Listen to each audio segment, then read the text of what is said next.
Hello everyone, welcome back to the legal HR.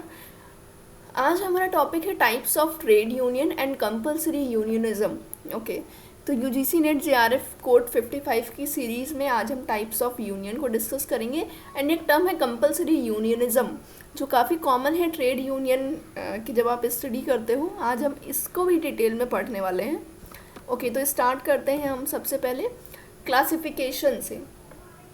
Okay, so before the classification I want to tell you one thing कि अभी तक हमने discuss कर लिया है ट्रेड यूनियन मूवमेंट को। जो हमारा trade union movement in India 1949 था अप टू 1949, वो हम डिस्कस कर चुके हैं 3 पार्ट्स में, और उसके एमसीक्यूज़ भी हम कर चुके हैं, प्लस प्रीवियस ईयर क्वेश्चंस भी हमने कवर कर लिए हैं। तो अगर आपने कोई भी पार्ट मिस किया है तो definitely you can go to the description box and you can find the link there. Okay, so don't miss any of the video, don't miss the previous year question and MCQ sessions, because this is something which is going to help you in solving questions in exams. Okay, so now without wasting time, let's talk about the classification. आपको different books में different type का classification मिलेगा। हो सकता है कहीं पे आपको केवल general union, craft union, industrial union इस तरह का क्लासिफिकेशन मिले, या कहीं पे कुछ और मिले। मैं जो क्लासिफिकेशन लेके आई हूँ इसमें आपके हर तरह के यूनियंस कवर्ड हैं। Okay, so based on the ideology 3 types of unions थे। रिवॉल्यूशनरी यूनियन, रिफॉर्मिस्ट यूनियन जिसे वेलफेयर यूनियन भी कहा जाता है, एंड अपलिफ्ट यूनियन। ओके, अब हम सेकेंड टाइप में आए। So classification based on the trade के बेसिस पे craft union, general union, blue collar and white collar union and industrial unions हैं। अगर हम एग्रीमेंट की बात करें, क्लासिफिकेशन बेस्ड ऑन एग्रीमेंट, जिसे हम कंपलसरी यूनियनिज्म भी कहते हैं, इसके अंडर में आपको जो टाइप्स मिलेंगे ट्रेड यूनियन के, वो है closed shop, union shop, preferential shop, maintenance shop, agency shop and open shop. Okay, तो ये है आपके types of trade union, and ये जो थर्ड पार्ट है आपका, ये कंपलसरी यूनियनिज्म का पार्ट है। ओके, तो स्टार्ट करते हैं फर्स्ट पार्ट से, classification based on ideology. Ideology के बेस्ड पे जो क्लासिफिकेशन है, इसमें 3 टाइप्स ऑफ यूनियन है। First is revolutionary union. So revolution का नाम ही हम जैसे कि हम बात करते हैं, सो रिवॉल्यूशन मतलब कुछ नया लेकर आना। So they believe in destruction of existing social और economic order and creation of a new one. जो रिवॉल्यूशनरी यूनियंस के लोग थे वो किस बात पे बिलीव करते थे कि जो भी एग्जिस्टिंग सोशल या इकोनॉमिक ऑर्डर है उसको आप डिस्ट्रक्शन कर दो पूरी तरह से, और रिवोल्यूशन लेकर आओ, मतलब कुछ बिल्कुल ही नया लेकर आओ। They want a change in power and authority and use of force, जो लेफ्ट यूनियंस हैं। ठीक है, नेक्स्ट आपके रिफॉर्मिस्ट या फिर वेलफेयर यूनियंस आते हैं। These work for changes and reforms with in the existing socio political framework of the society like a European model. तो रिफॉर्मिस्ट यूनियन या वेलफेयर यूनियन किस आइडियोलॉजी पे बिलीव करते थे कि जो एग्जिस्टिंग सिस्टम है हमारा, जो एग्जिस्टिंग फ्रेमवर्क है, हम उसमें ही चेंजेस करेंगे और उसको बेटर मॉडल बनाएंगे उसका। ओके, नेक्स्ट आपका अपलिफ्ट यूनियन है। So they believe that scope of extensive reforms well beyond the area of working condition, that is change in taxation system, elimination of poverty. तो uplift union का काम एक तरह से हम नाम से ही समझ सकते हैं कि उनका पर्पस क्या था कि सोसाइटी को अपलिफ्ट करना, जो प्रॉब्लम्स है, जो एक्सटेंसिव रिफॉर्म्स को लेकर आना beyond the area of working condition. Like trade union का क्या काम होता है कि जो एम्प्लॉयज़ की वर्किंग कंडीशंस हैं उनको बेटर किया जाए, जो ट्रीटमेंट है एम्प्लॉयज़ के साथ में वो फेयर ट्रीटमेंट हो, बेटर ट्रीटमेंट हो। बट अपलिफ्ट यूनियंस क्या थे, वो एक लेवल अप सोचते थे वर्किंग कंडीशन से, इसीलिए वो चेंज किसमें करना चाहते थे, वो टैक्सेशन सिस्टम में चेंजेस। एक एग्जांपल है कि like apart from working condition वो टैक्सेशन सिस्टम में चेंजेस करना चाहते थे, वो पावर्टी एलिमिनेट करना चाहते थे। जो ट्रेड यूनियंस का काम जनरली पावर्टी एलिमिनेशन नहीं होता है, क्या होता है कि वो जो भी वर्कर काम कर रहे हैं टाइमली उसको पेमेंट मिले, बस वो यहीं तक कंसर्न होते हैं। But uplift union is something above the level of the general working conditions. Okay, next है क्लासिफिकेशन बेस्ड ऑन ट्रेड। ये जो क्लासिफिकेशन किया गया ये ऑक्यूपेशन के बेस पे किया गया, या जिस तरह का काम कर रहे हैं वर्कर्स उनके बेस पे किया गया। तो सबसे पहला टाइप है इसमें craft union. Craft union, craft को हम लोग ऑक्यूपेशन भी बोलते हैं। तो ऐसी यूनियंस जिनमें किसी भी एक पर्टिकुलर पर्टिकुलर टाइप के काम में के काम को करने वाले लोग मिलकर बनाते थे, वो थे क्राफ्ट यूनियन। जैसे कारपेंटर्स हैं, तो कारपेंटर्स जितने हैं उन सभी ने मिलकर अगर कोई एक यूनियन बना ली तो उसे हम बोलेंगे क्राफ्ट यूनियन, क्योंकि वो उस पर्टिकुलर ऑक्यूपेशन से रिलेटेड सारे लोग हैं। जितने इलेक्ट्रीशियंस हैं, अगर वो सारे इलेक्ट्रीशियंस केवल मिलकर एक यूनियन बनाते हैं तो हम उसको क्राफ्ट यूनियन बोलेंगे, क्योंकि वो यूनियन ऐसे लोगों का है जो उसी तरह के काम को करते हैं। ठीक है, it is written here as well like a craft union is an organisation of workers engaged in a single occupation और craft irrespective of the industry. Example of craft union are union of carpenter, electrician, weavers, truck drivers, pipe fitting, carpentry, clerical work and so on. तो किसी भी एक particular craft में, occupation में काम करने वाले लोग जब यूनियन बनाते हैं, that is the craft union, and it came to be known as an industrial union in an horizontal arrangement. जब हॉरिजॉन्टली आप देखते हो ये क्राफ्ट यूनियन का arrangement, so you will find it as an industrial union. Okay, हाँ, हालांकि ये बात आपको याद रखनी है कि जो क्राफ्ट यूनियन होती है ये irrespective of the industry form होती है। अब कारपेंटर्स जो हैं वो अलग अलग इंडस्ट्री में भी तो कारपेंटर्स का काम हो सकता है, तो वो हर एक इंडस्ट्री में जाके काम करेंगे, बट वो कारपेंटर्स की अलग यूनियन है इर्रिस्पेक्टिव ऑफ द इंडस्ट्री, केवल उनके ऑक्यूपेशन के नाम पे। ठीक है, okay, next is the strength and weakness of craft union.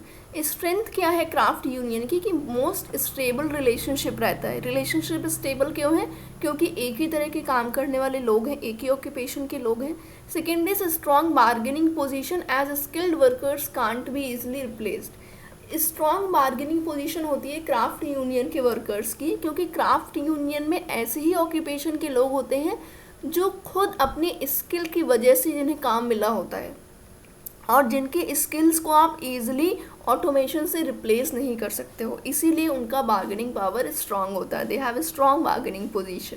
Now if we talk about the weakness, so it's easier for an employer to break a small craft union. Craft union basically small level पे होते हैं, बहुत बड़े level पे नहीं होती हैं, तो employers के लिए बहुत ही easily रहता है उन्हें break करना।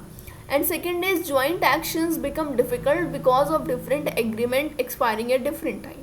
अलग अलग यूनियंस के, अलग ऑर्गेनाइजेशंस के साथ में, एम्प्लॉयर्स के साथ में जो एग्रीमेंट पीरियड होता है वो डिफरेंट होता है। So in that case due to the different expiry time of the unions, जो ज्वाइंट एक्शन लेना मुश्किल हो जाता है क्राफ्ट यूनियंस के लिए। वो ज्वाइंट यूनियन लेने के लिए सभी की एक टाइम पे सभी की वैलिडिटी होनी चाहिए, बट क्योंकि जो एग्रीमेंट एक्सपायरेशन होता है वो डिफरेंट टाइम पे होता है, तो ज्वाइंट एक्शंस ले पाना हर बार पॉसिबल नहीं हो पाता है। Every time it is not possible, that is one of the weakness. Now if we talk about the industrial union after the craft union, next is industrial union. Industrial union क्या होता है? And industrial union organises into one homogeneous organic group of all workers. एक ऐसा group जिसमें कि सभी तरह के वर्कर्स होंगे, जिसमें स्किल्ड वर्कर भी होगा, सेमी स्किल्ड वर्कर भी होगा और अनस्किल्ड वर्कर भी होगा, लेकिन कॉमन क्या है उनमें? होमोजीनियस ग्रुप इसलिए है क्योंकि वो किसी एक पर्टिकुलर इंडस्ट्री के लोग हैं। ठीक है, तो किसी एक इंडस्ट्रियल यूनियन को सिंपली अंडरस्टैंड करने के लिए एक सीधी सी लाइन है कि किसी भी इंडस्ट्री में काम करने वाले वर्कर्स जब यूनियन बना लेते हैं, that is the industrial union. ठीक है, अगर हम इंडस्ट्री के लेवल पे बात करें तो होमोजीनियस ग्रुप्स होते हैं, बट हेट्रोजीनियस किस तरह होते हैं? क्योंकि उसमें स्किल्ड वर्कर भी है, क्लरिकल वर्क वाला भी है, आपका मैनेजरियल पोजीशन आपका स्किल्ड भी है, सेमी स्किल्ड भी है, अनस्किल्ड भी है, तो हर एक स्किल के लोग एक ही यूनियन में काम, एक ही यूनियन सभी ने बनाया है, तो इसीलिए हेट्रोजीनियस ग्रुप्स होते हैं internally, but externally it is an homogeneous organic group of all the workers. Okay, तो ये जो यूनियंस बनते हैं ये प्लांट लेवल पे, रीजन लेवल पे और इंडस्ट्री लेवल पे बनते हैं। स्ट्रेंथ और वीकनेस की बात करें तो स्ट्रेंथ में first is irrespective of skill and craft distinction, single agreement covers all workers employed in a single agreement. तो जो एग्रीमेंट वाला प्रॉब्लम था क्राफ्ट यूनियन में, अभी हमने जो देखा, वो यहाँ पे नहीं होता इंडस्ट्रियल यूनियन में। Second is convenience in negotiations and effectiveness in collective bargaining, क्योंकि पूरी इंडस्ट्री के लोग एक साथ होते हैं तो नेगोशिएशन और कलेक्टिव बार्गेनिंग करना ईजी रहता है. Retaining power in face of fast changing technology, fast changing technology के टाइम में भी रिटेनिंग पावर ज़्यादा होती है इंडस्ट्रियल यूनियंस की. वीकनेस की बात करें तो limitations in satisfying all the different group of member, क्योंकि अलग अलग तरह के ग्रुप्स के मेंबर हैं, सबकी रिक्वायरमेंट अलग अलग है. किसी के लिए अपना बेसिक फूड शेल्टर का रिक्वायरमेंट इज़ एवरीथिंग, किसी के लिए अपना स्टेटस एवरीथिंग है, किसी के लिए वर्किंग कंडीशंस मैटर करती हैं. तो हर एक ग्रुप की अलग अलग रिक्वायरमेंट्स होती हैं, उनको सेटिस्फाई कर पाना कहीं ना कहीं एक मुश्किल काम हो जाता है. That is one of the weakness. Second is difficulties in negotiations and bargaining owing to heterogeneous membership. जो हेट्रोजीनियस मेंबरशिप है यहाँ पे डिफरेंट स्किल्स की, इसकी वजह से कभी कभार बार्गेनिंग में प्रॉब्लम आती है, क्योंकि अगेन अलग अलग लेवल ग्रुप की जो रिक्वायरमेंट्स हैं that they are different. Third point is encouragement to the formation of rival unions. जो राइवल यूनियंस की फॉर्मेशन को भी एनकरेज करते हैं. एक इंडस्ट्रियल यूनियन है, दूसरी इंडस्ट्रियल यूनियन और बन जाएगी दूसरी इंडस्ट्री की, सो वो राइवलरी क्रिएट होगी कहीं ना कहीं. Okay, so after that next we have in the list is the general unions. General union क्या होते हैं? आप भूल जाइए इंडस्ट्री को, भूल जाइए क्राफ्ट को, और भूल जाइए अलग अलग स्किल सेट को. उसके बाद भी जो यूनियंस फॉर्म होती हैं जिनमें एक से ज़्यादा इंडस्ट्रीज़ के लोग भी होते हैं, जिसमें स्किल्ड वर्कर भी होंगे, अनस्किल्ड भी होंगे, सेमी स्किल्ड भी होंगे, एक से ज़्यादा क्राफ्ट या ऑक्यूपेशन के लोग भी होंगे, और वो जो यूनियन बनेगी उसे हम बोलेंगे general union. So a union whose membership may cover workers employed in many industries, employment and craft is known as general union. Most unions in India and Sri Lanka are in this category. Okay, so such unions may be formed at local, regional or national level. An example is transport and general workers. जो ये union है आपका transport and general workers union, ये एक general union है which is one of the strongest trade unions in the great Britain. Okay, तो ये example आप याद रख सकते हैं, एग्जाम में पूछा जा सकता है कि transport and general union and general workers union किस यूनियन का एग्जाम्पल है. उसमें आपको ऑप्शन दिए होंगे, क्राफ्ट यूनियन होगा, रिवॉल्यूशनरी यूनियन होगा, जनरल यूनियन होगा, रिफॉर्मिस्ट यूनियन होगा, या क्लोज्ड शॉप होगा. तो इस तरह के काफ़ी कंफ्यूजिंग ऑप्शंस होंगे, बट आपको क्या याद रखना है कि नाम से आप याद रख सकते हैं कि transport and general worker union, it means ये जनरल यूनियन का पार्ट है.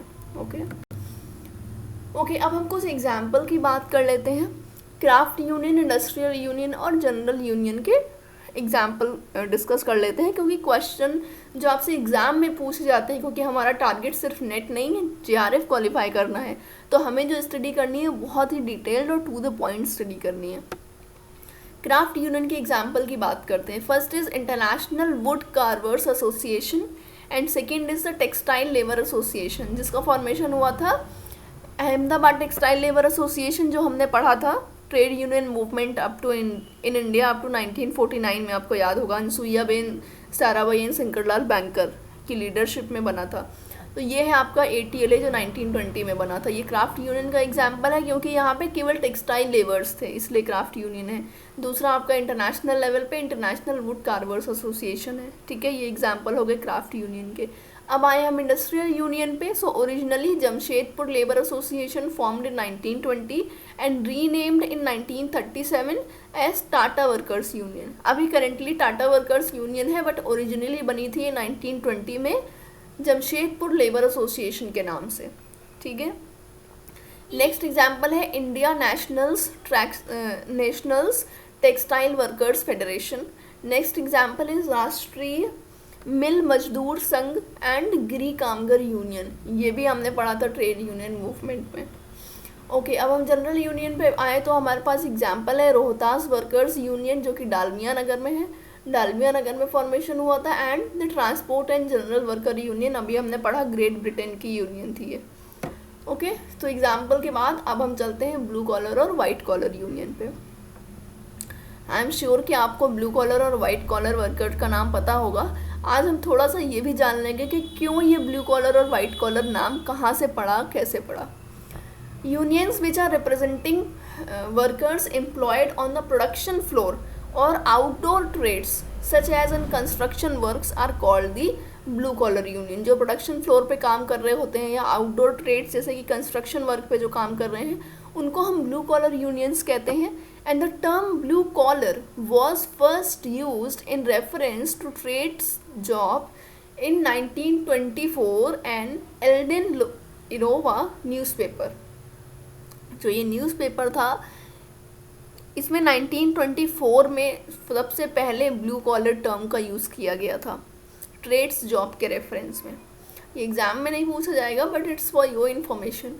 Okay, the phrase stems from the image of manual workers wearing blue denim or Cambridge shirts as part of their uniform. तो नाम क्यों पड़ गया blue collar? क्योंकि उन्होंने ब्लू डेनिम या फिर ऐसे शर्ट्स पहनी थी जो कि blue collars like blue colour का ड्रेस पहना हुआ था, इसीलिए इनका नाम पड़ गया ब्लू कॉलर।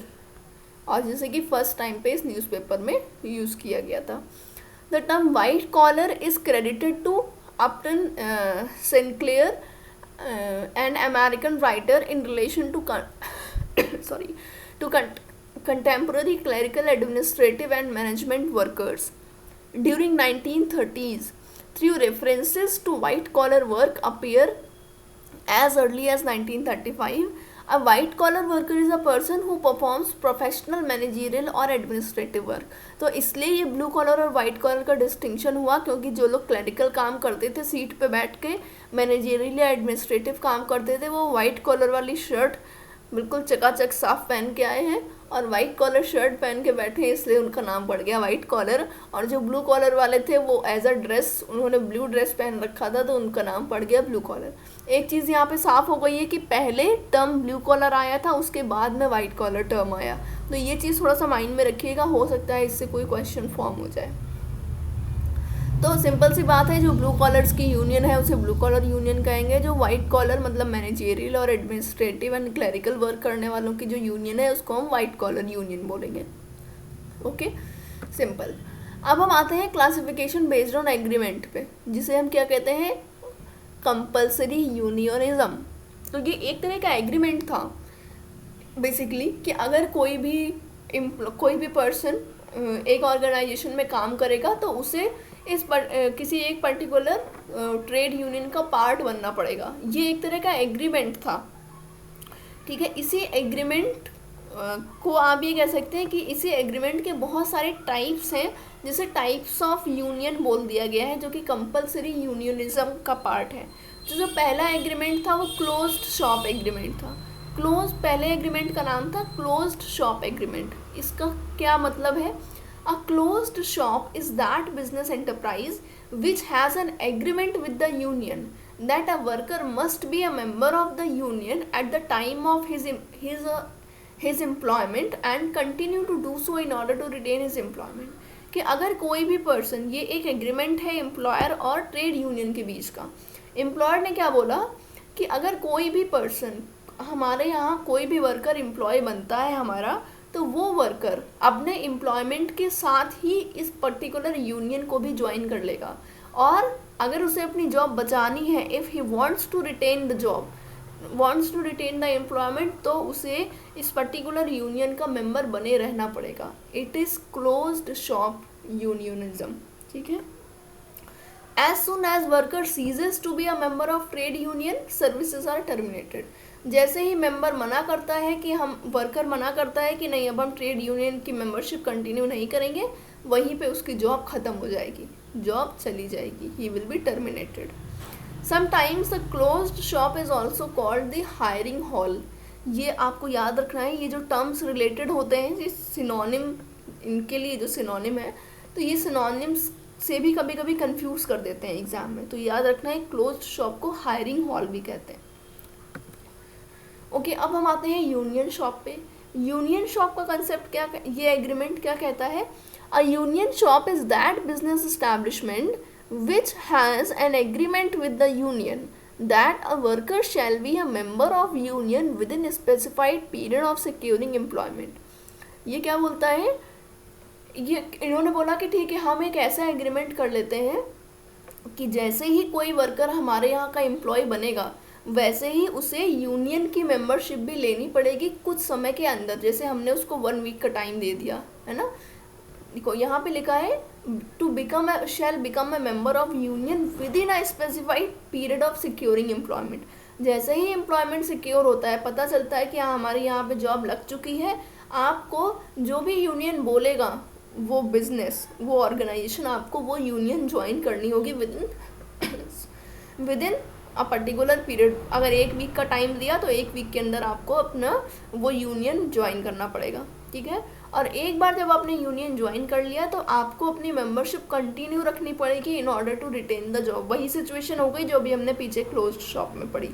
बस डिफरेंस क्या है कि क्लोज्ड शॉप में आपको जॉब ज्वाइन करने के साथ साथ, मतलब जॉब ज्वाइन करने से पहले आपको ट्रेड यूनियन की मेंबरशिप लेनी पड़ेगी, और आप छोड़ नहीं सकते हैं उस मेंबरशिप को। अगर आपने मेंबरशिप छोड़ी तो आपकी जॉब से आपको निकाल दिया जाएगा।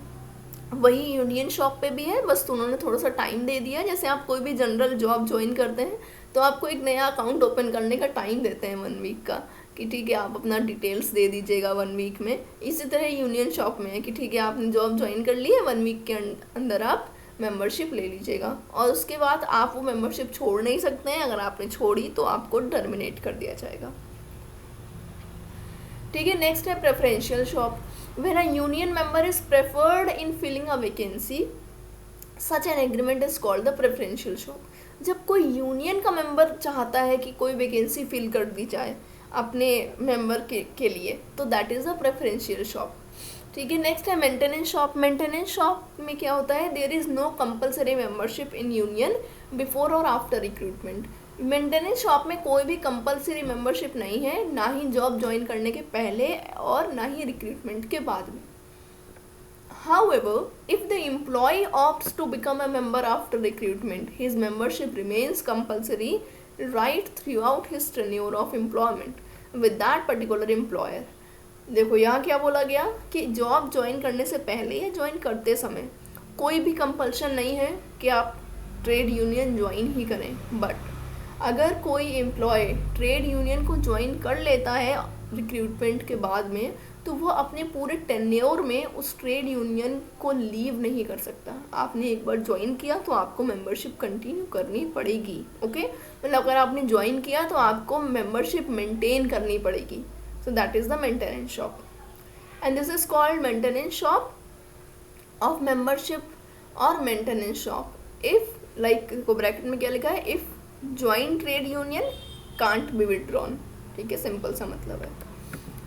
नेक्स्ट है आपका agency shop and open shop. Agency shop क्या है, a business establishment in which the union and the employer enter into an agreement laying down that union membership is a part of terms and condition of the employment, and a worker who objects to joining the union will have to pay appropriate contribution to the union in lieu of membership or an equivalent contribution to a charity. Agency shop का क्या है कि ये एक तरह का agreement है जिसमें कि यूनियन और एम्प्लॉयर एक एग्रीमेंट में एंटर होते हैं और ये कहते हैं कि यूनियन मेंबरशिप के लिए किसी भी वर्कर को एक तरह का मेंबरशिप पे करना पड़ेगा, ठीक है। या फिर आप ये कह सकते हैं कि उतना ही आपको इक्विवेलेंट कंट्रीब्यूशन चैरिटी में करना पड़ेगा, एक चैरिटी अमाउंट देना पड़ेगा या फिर एक मेंबरशिप अमाउंट देना पड़ेगा, ठीक है, मेंबरशिप लेने के बदले में। That is the agency shop. Open shop क्या है, membership in a union is in no way compulsory either before or after the recruitment, and there is least desirable form of for union, and this is referred as an open shop. open shop मतलब कोई भी compulsion नहीं है, आप join करना चाहते हो करो, आप ज्वाइन नहीं करना चाहते हो मत ज्वाइन करो। So it is a kind of open shop, ठीक है, कोई भी कंपल्शन नहीं है। Sorry.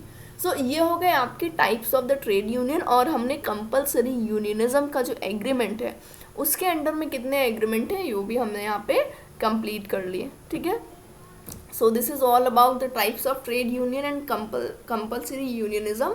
Thank you everyone for watching this session, and अगर आपको कोई भी क्वेरी या क्वेश्चन है so definitely you can ask me in the comment box. I will try to answer you as soon as possible, and share this session, this video with everyone, with your friends as well who are preparing for the UGC NET JRF. Definitely अगर आप regular series watch करेंगे, regular videos को देखेंगे, मैं upcoming part में आपके साथ जो अभी प्रीवियस 2 इयर्स में पेपर्स हुए हैं, जून 2020 का पेपर जो आपका नवंबर 20 में हुआ था, उसके पहले का भी 2019 के पेपर, सारे ही पूरे पेपर्स को डिस्कस करने वाली हूँ आपके साथ. So stay tuned with us. Definitely you will have something good in your hands, like when you will appear for the exam, you will be able to answer for every question, I just hope. Okay, thank you everyone, thanks for watching, and all the best for the exam. See you all in the next session.